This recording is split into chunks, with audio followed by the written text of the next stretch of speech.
नमस्कार मंडळी, मी सुप्रिया स्वागत करते काय छोट्याशा मिनी ब्लॉगमध्ये. तर मागच्या वेळेस मी तुम्हाला पुरणपोळीची थाळी दाखवली, पण दिंड कशी झाली हे नाही दाखवलेलं.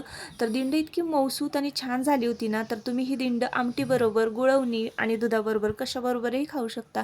जेवणं वगैरे झाली. मी इथं मार्केटमध्ये आले, म्हणजे कृष्णा नदीच्या घाटावर. आमच्या इथं वाईला आहे ना पंचमी एवढी जोरदार साजरी केली जाते ना, आणि वाईची यात्राच असते बघा. ठिकठिकाणी स्टॉल लागलेले असतात, बांगड्या गळ्यातले काहीही आपण खरेदी करू शकतो.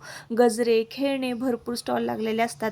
त्यानंतर नागोबाचं मोठं मंदिर आहे, तिथं बायका दर्शनाला जातात, फेर धरतात.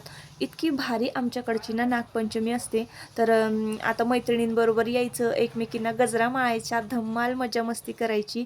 तर इथं जुन्या बायका ज्या आहेत ना, त्या मस्त फेर धरतात, जुनी गाणी म्हणतात. इतकी भारी भारी आणि कॉमेडी गाणी असतात.